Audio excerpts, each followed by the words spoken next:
இருக்கிறீங்க? இன்னைக்கு நம்ம பார்க்க போற ரெசிபி என்னன்னு பாத்தீங்கன்னா பாலக்கீரை பன்னீர் வச்சு ஒரு சூப்பரான சைடிஷ் தாங்க பண்ண போறோம்.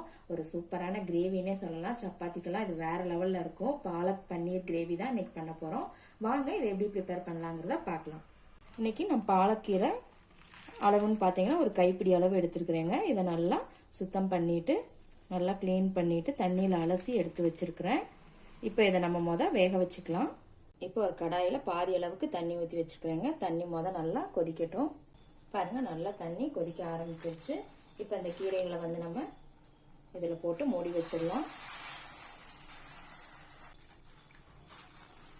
இந்த கீரை ரொம்ப நேரம் வேகணும்னு இல்லைங்க, ஒரு 3 நிமிஷத்தில் வெந்துடும்.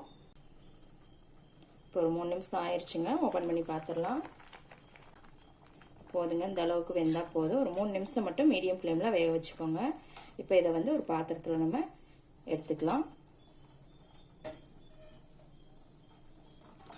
இப்போ இதில் கொஞ்சம் தண்ணி விட்டுக்கலாம். இது ஐஸ் வாட்டருங்க. ஐஸ் வாட்டர் விட்டுக்கோங்க. எதுக்கு அப்படின்னீங்கன்னா இந்த கீரை கலர் சேஞ்ச் ஆகாமல் இருக்கும் உங்களுக்கு. இப்போ இதை ஒரு மிக்சி ஜாரில் போட்டு அரைச்சி எடுத்துக்கலாங்க. தண்ணியை நல்லா வடிகட்டிட்டு மிக்சி ஜாரில் போட்டுக்கோங்க. இப்போ இதோட ஒரு பச்சை மிளகாய் சேர்த்துக்கலாங்க. இப்போ இதை மிக்சியில் நல்லா நைஸாக அரைச்சி எடுத்துகிட்டு வந்துக்கலாம். பாருங்கள், இப்போ நல்லா நைஸாக அரைச்சி எடுத்துக்கிட்டாச்சுங்க. இப்போ கேஸில் ஒரு கடாய் வச்சுருக்குறேங்க. அதில் 2லேருந்து 3 டேபிள் ஸ்பூன் ஆயில் விட்டுக்கோங்க.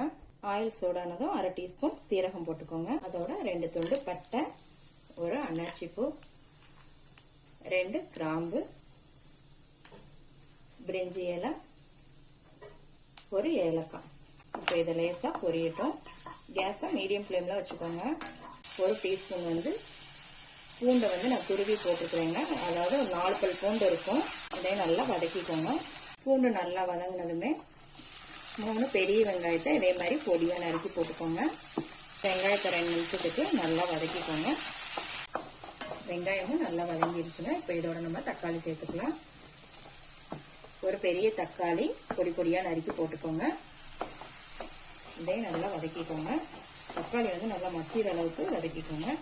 தக்காளி இப்போ நல்லா வதங்கிடுச்சுங்க. இப்போ இதோட 1/4 டீஸ்பூன் மஞ்சள் தூள் சேர்த்துக்கோங்க. 1 டீஸ்பூன் தனி மிளகாத்தூள் சேர்த்துக்கோங்க. காரம் உங்கள் விருப்பத்துக்கு ஏற்ற மாதிரி போட்டுக்கோங்க. கீரையில் நம்ம ஏற்கனவே பச்சை மிளகாய் வேற ஆட் பண்ணியிருக்கோம். அதனால காரம் பார்த்து சேர்த்துக்கோங்க. இதோட தேவையான அளவு உப்பு, இதோட ஒரு 1/4 டீஸ்பூன் சீரகத்தூளும் சேர்த்துக்கோங்க. நல்லா வாசமாக இருக்கும். இதை நல்லா பச்சை வாசம் போகிற அளவுக்கு ஒரு 2 நிமிஷத்துக்கு வதக்கிக்கோங்க. ஒரு 2 நிமிஷம் நல்லா வதக்கியாச்சுங்க. இப்போ இதோட நம்ம அரைச்சி வச்ச கீரை இதில் சேர்த்துடலாம். கீரையை போட்டு அந்த மிக்சி ஜார்லேயே தண்ணியை ஊற்றி நல்லா அலசி இதில் ஊற்றிடுங்க. இப்போ இதை நல்லா கலந்து விட்டுக்கோங்க. கொஞ்சமாக தண்ணி சேர்த்துக்கோங்க. இந்த கிரேவி கொஞ்சம் திக்காக இருந்தால் தாங்க நல்லாயிருக்கும். ரொம்ப தண்ணி சேர்த்துற வேண்டாம். இப்போ நல்லா எல்லாத்தையும் கலந்து விட்டுட்டு ஒரு பிளேட் போட்டு மூடி வச்சிடலாம். ஒரு 3 நிமிஷத்துக்கு நல்லா கொதிக்கட்டுங்க. அதுக்கப்புறம் நம்ம ஓப்பன் பண்ணி பார்க்கலாம். ஒரு 3 நிமிஷம் ஆயிடுச்சுங்க. ஓப்பன் பண்ணி பார்க்கலாம். பாருங்கள், நல்லா கொதிச்சு வந்துருச்சு. இப்போ இதோட நம்ம பன்னீரை சேர்த்துடலாம். நான் இன்னைக்கு 200 கிராம் அளவு பன்னீர் எடுத்து சின்ன சின்னதாக கட் பண்ணி போட்டுக்கிறேங்க. இதையும் நல்லா கலந்து விட்டுக்கோங்க. இதுவும் ஒரு 2 நிமிஷம் குக் ஆனால் போதுங்க. பன்னீர் ரொம்ப நேரம் வேக வைக்கணும்னு இல்லை, 2 நிமிஷத்துலேயே வெந்துடும். ரொம்ப நேரம் வேக வச்சிங்க அப்படின்னா உங்களுக்கு பன்னீரெல்லாம் ரப்பர் மாதிரி ஆயிரும். இதை மூடி வச்சுருங்க. ஒரு 2 நிமிஷம் கழித்து நம்ம பார்க்கலாம். இப்போ ஓப்பன் பண்ணி பார்த்துடலாம். 2 நிமிஷம் ஆயிடுச்சு. சூப்பராக வந்துடுச்சு. பன்னீரும் நல்லா வெந்துருச்சுங்க. ஃபைனலாக கொஞ்சம் மல்லி இலை சேர்த்துக்கலாம். சப்பாத்தியோடு வச்சு சாப்பிடும்போது அவ்வளோ டேஸ்ட்டாக இருக்குங்க. பாருங்கள், சூப்பரான பாலக் பன்னீர் கிரேவி ரெடி ஆயிடுச்சு. எப்படி இருக்குன்னு செஞ்சு பார்த்துட்டு கமெண்ட்ல உங்க ஃபீட்பேக் கொடுங்க. அன்போடு சமைத்து ஆனந்தமாய் உண்டு இன்பமாய் வாழுங்கள். வாழ்க வளமுடன்.